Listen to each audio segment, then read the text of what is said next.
Jemaat GKI Klasi Solo, apa kabarnya? Saya berdoa semoga kita semua baik-baik saja. Sebelum kita bersama-sama akan bercakap-cakap di seputar sabda Tuhan, mari kita berdoa. Allah yang baik, kami bersekutu untuk merenungkan sabda-Mu. Mohon hikmat Roh Kudus turun atas kami, memandu kami, memampukan kami mengerti sabda-Mu. Dalam Kristus. Amin. Jemaat GKI Klasi Solo, saya akan bacakan bagi kita semua surat 1 Petrus pasal yang kelima ayat 1-5. Saya akan membacakan menurut terjemahan baru edisi 2. Aku menasihatkan para penatua di antara kamu, aku sebagai teman penatua dan saksi penderitaan Kristus, yang juga akan mendapat bagian dalam kemuliaan yang akan dinyatakan. Gembalakanlah kawanan domba Allah yang ada padamu, jangan dengan paksa, tetapi dengan sukarela sesuai dengan kehendak Allah, dan jangan karena mau mencari keuntungan, tetapi dengan pengabdian diri. Janganlah berbuat seolah-olah kamu mau memerintah atas mereka yang dipercayakan kepadamu, tetapi hendaklah kamu menjadi teladan bagi kawanan domba itu. Apabila Gembala Agung datang, kamu akan menerima mahkota kemuliaan yang tidak dapat layu. Demikian juga orang-orang muda, tunduklah kepada orang-orang yang tua. Kamu semua rendahkanlah dirimu seorang terhadap yang lain, sebab Allah menentang orang yang congkak, tetapi memberi anugerah kepada orang yang rendah hati. Demikianlah sabda Tuhan bagi kita. Teks yang dituliskan oleh Rasul Petrus ini memang spesifik berbicara tentang kepemimpinan dalam kehidupan jemaat, khususnya sebagai seorang penatua. Gereja Kristen Indonesia mengenal para pemimpinnya yang disebut dalam lembaga bernama Majelis Jemaat, yang terdiri dari penatua dan pendeta. Kali ini bahasanya secara khusus adalah kepada mereka yang melayani sebagai penatua atau presbuteros. Pendeta sebenarnya adalah juga penatua dalam arti khusus yang ditahbiskan secara khusus untuk melayankan sakramen-sakramen kudus dan juga pemberitaan firman Tuhan. Termasuk di dalamnya adalah penatua, mereka yang menjadi jemaat dari jemaat Yesus Kristus yang berkomitmen untuk melayani Tuhan.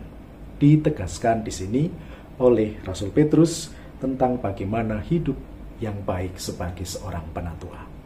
Tapi saya kira ini nggak hanya soal kepemimpinan specifically sebagai penatua saja, tetapi juga hidup kita dalam kapabilitas dan kepemimpinan kita dimanapun.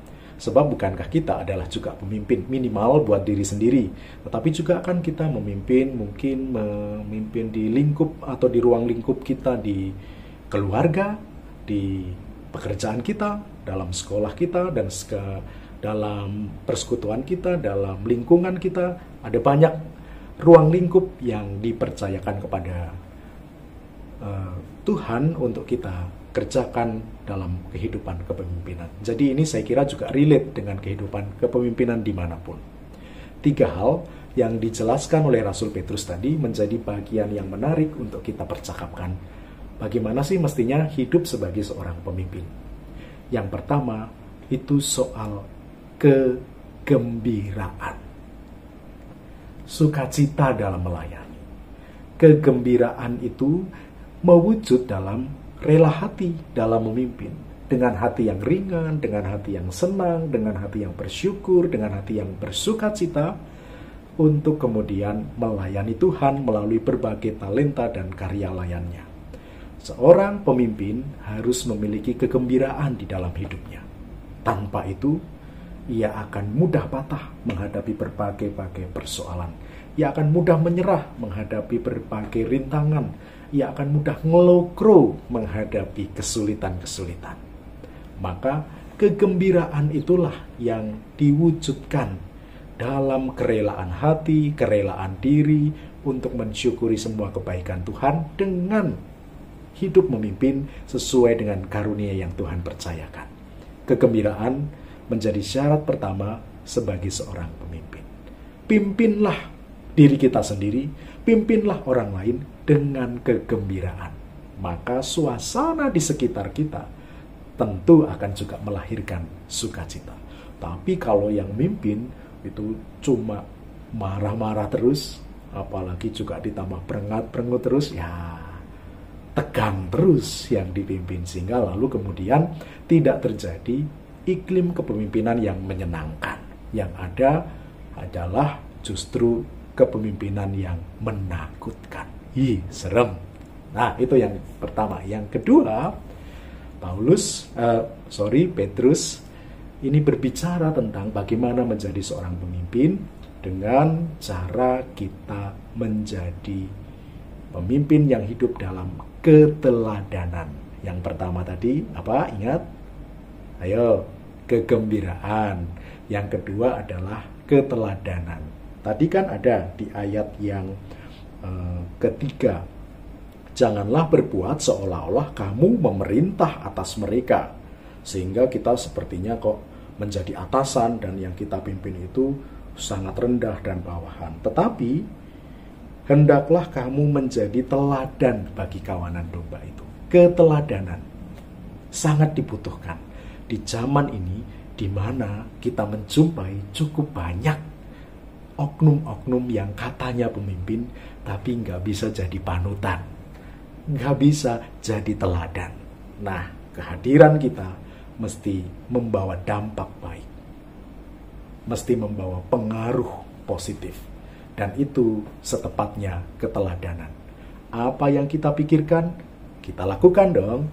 Apa yang kita lakukan itu buah dari pemikiran kita.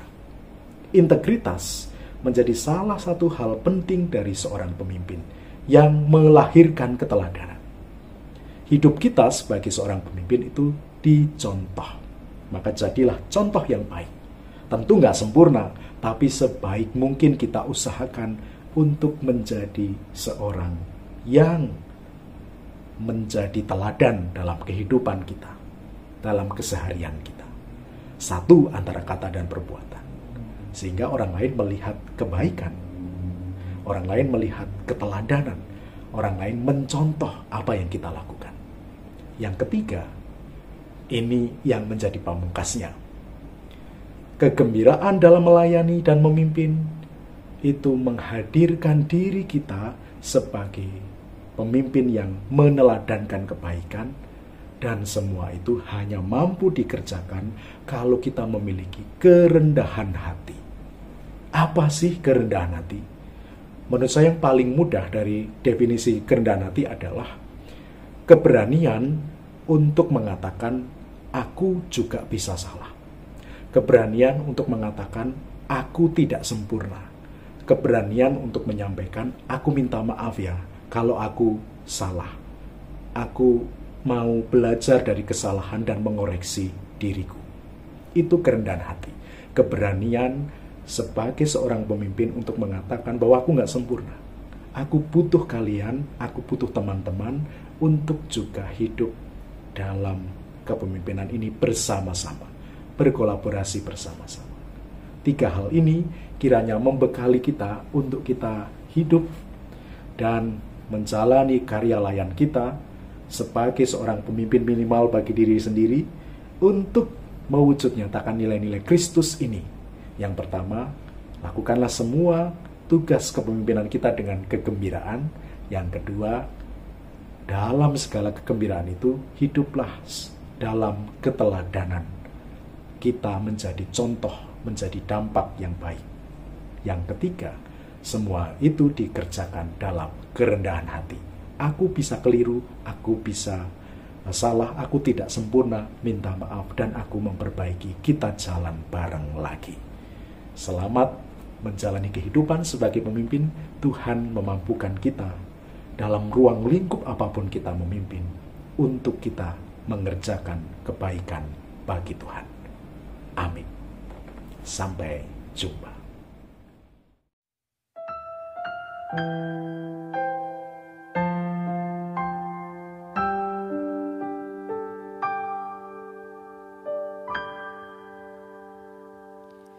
Hidup ini adalah kesempatan.